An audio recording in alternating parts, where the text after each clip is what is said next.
નમસ્કાર મિત્રો, દેશ અને દુનિયાના સુપરફાસ્ટ સમાચારમાં તમારું સ્વાગત છે। અમદાવાદમાં હિલ સ્ટેશન જેવો માહોલ। રાજ્યમાં કમોસમી વરસાદને કારણે વાતાવરણમાં પલટો આવ્યો છે। ગઈકાલે સવારથી જ અમદાવાદમાં 30થી 40 કિલોમીટર પ્રતિ કલાકની ઝડપે પવન ફૂંકાયો અને ઠંડા પવન ફૂંકાતા લોકોએ ઠંડીનો અનુભવ કર્યો। બનાસકાંઠા સહિત અન્ય જિલ્લાઓમાં પણ વરસાદી માહોલ જામ્યો। ભારે માવઠાને કારણે ખેતીમાં વ્યાપક નુકસાન થયું છે। ઉપરાંત મળનારી કેબિનેટ બેઠકમાં પણ અસરગ્રસ્ત ખેડૂતો માટે કૃષિ સહાય પેકેજ અંગે કોઈ મોટો નિર્ણય લેવાઈ શકે તેવી પણ શક્યતા હતી। મિત્રો, અન્ય મહત્વના સમાચારની વાત કરીએ તો પુત્રને લઈને પત્ની પ્રેમી સાથે ગાયબ થઈ ગઈ। પતિની હેબિયસ કોર્પસ જોવા મળી છે।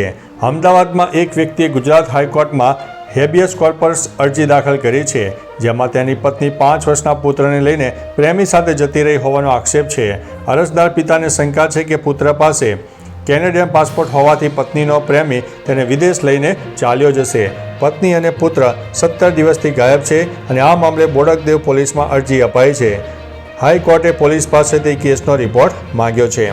મિત્રો, અન્ય મહત્વના સમાચારની વાત કરીએ તો મંત્રીજી ગમબૂટ પહેરીને મુલાકાત લેવા માટે આવ્યા। કમોસમી વરસાદને કારણે પાક નુકસાનીથી બેહાલ થયેલા જૂનાગઢ અને ગીર સોમનાથ જિલ્લાના ખેડૂતોની મુલાકાતે ગયેલા કેબિનેટ મંત્રી પ્રદ્યુમન વાજા ગમબૂટ પહેરીને દેખાડો કરતા ટીકાનું પાત્ર બન્યા છે।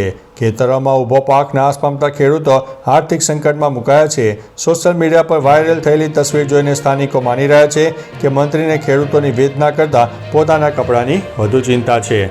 મિત્રો, અન્ય મહત્વના સમાચારની વાત કરીએ તો અદનાન સામી વિરુદ્ધ છેતરપિંડીની ફરિયાદ। મશહૂર ગાયક અદનાન સામી અને તેમની ટીમ વિરુદ્ધ ગ્વાલિયરની લાવણ્યા સક્સેનાએ જિલ્લા અદાલતમાં છેતરપિંડીની ફરિયાદ નોંધાવી છે।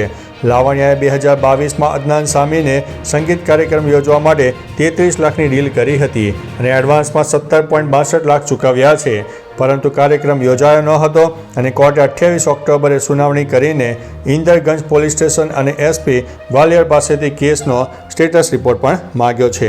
મિત્રો, અન્ય મહત્વના સમાચારની વાત કરીએ તો સોના ચાંદીની કિંમતમાં મોટો બદલાવ।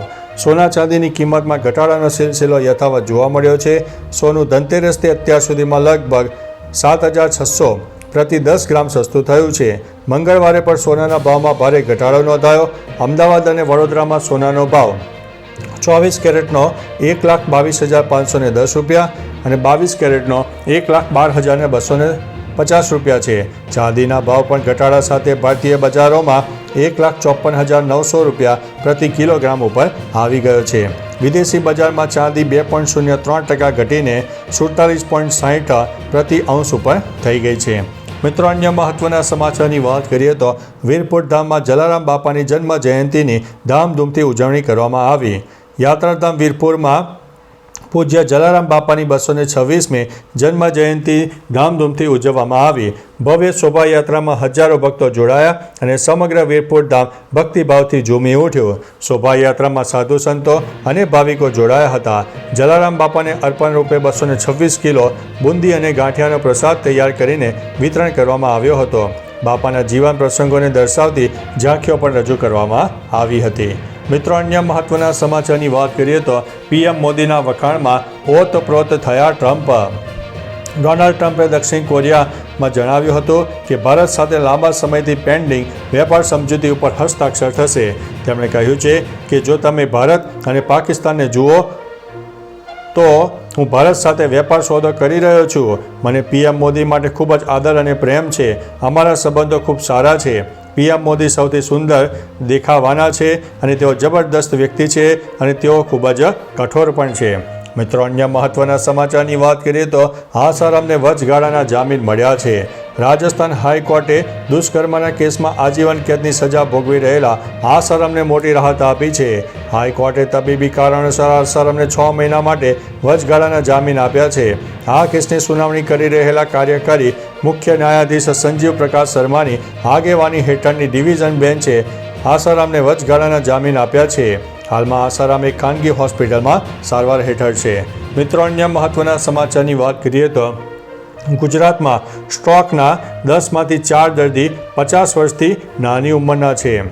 વર્લ્ડ સ્ટ્રોક ડે ગઈકાલે ઉજવાઈ ગયો. તેના અવસરે ગુજરાતમાં પેરાલિસિસ અને સ્ટ્રોકના વધતા કેસનું ચિંતાનું કારણ બન્યું છે. આ વર્ષે અત્યાર સુધીમાં સ્ટ્રોકની ઇમરજન્સીના 10,098 કેસ નોંધાયા છે. એટલે કે દરરોજ સરેરાશ 35 ઇમરજન્સી કોલ 108ને મળી રહ્યા છે. સ્ટ્રોકના પ્રત્યેક 10માંથી 4 કેસ હવે 50 વર્ષથી ઓછી વયની વ્યક્તિમાં જોવા મળી રહ્યા છે. બેઠાડું જીવનશૈલી, ડાયાબિટીસ અને હાઇપરટેન્શન મુખ્ય કારણ છે. મિત્રો, અન્ય મહત્વના સમાચારની વાત કરીએ તો મુખ્ય સચિવની નિમણૂક બાદ માથાનો દુખાવો. M.K. દાસ મુખ્ય સચિવ બન્યા બાદ તેમના અગાઉના હોમ ડિપાર્ટમેન્ટ અને CMOના ACHના ચાર્જ ઉપર નવા અધિકારીઓની નિમણૂકને લઈને અસમંજસની સ્થિતિ છે. હોમ સેક્રેટરી તરીકે ડૉક્ટર જયંતિ રવિ સહિત કોઈ મહિલા IAS અધિકારીની તક મળી શકે છે, જ્યારે CMOમાં સ્થાન મેળવવા માટે દિલ્હી સુધી લોબિંગ શરૂ કરાઈ છે. આગામી 3 દિવસમાં સત્તાવાર જાહેરાત થવાની શક્યતા છે. મિત્રો, અન્ય મહત્વના સમાચારની વાત કરીએ તો માવઠાથી થયેલા નુકસાનની સહાય ચૂકવવાનો નિર્ણય. ગુજરાત સરકાર દ્વારા રાજ્યના ખેડૂતોને કમોસમી વરસાદથી થયેલા નુકસાન પર સહાય આપવા માટે કેબિનેટ બેઠકમાં સૈદ્ધાંતિક રીતે નિર્ણય લેવાયો છે. પાક નુકસાની સર્વે બાદ સહાયની જાહેરાત કરવામાં આવશે. સર્વેના ડિજિટલ રિપોર્ટ નિર્ધારિત સમય દરમિયાન પૂર્ણ કરવા ઉપર ભાર મુકાયો છે. તમામ સહાયના લાભ અસરગ્રસ્ત ખેડૂતો સુધી પહોંચે તે માટે કૃષિ પ્રગતિ એપ્લિકેશનનો ઉપયોગ કરાશે. મિત્રો, અન્ય મહત્વના સમાચારની વાત કરીએ તો જગદીપની ધરપકડ, લોરેન્સ ગેંગનું તાંડવ. લોરેન્સ બિશ્નોઈની ગેંગ કેનેડાના એબોટ્સફોર્ડમાં એક ભારતીય મૂળના ઉદ્યોગપતિની હત્યા અને એક પંજાબી ગાયકના ઘરે ગોળીબારની જવાબદારી લીધી છે. આ કૃત્ય ગેંગના સભ્ય જગદીશસિંહની યુએસમાં ધરપકડના એક દિવસ પછી થઈ છે. ગોલ્ડી ઢિલ્લોએ સોશિયલ મીડિયા પર જણાવ્યું કે અન્ય કારોબારને લઈને દર્શનસિંહ સાસીની હત્યા કરાઈ છે. ગેંગે પંજાબી ગાયક ચન્ની નટન સાથે કામ કરનાર મ્યુઝિક ઇન્ડસ્ટ્રીને પણ સખત ચેતવણી આપી છે. મિત્રો, અન્ય મહત્વના સમાચારની વાત કરીએ તો હોન્ડાએ નવી ઇલેક્ટ્રિક SUV રજૂ કરી. હોન્ડાએ જાપાન મોબિલિટી શોમાં તેમની નવી electric SUV Honda O Alpha રજૂ કરી છે.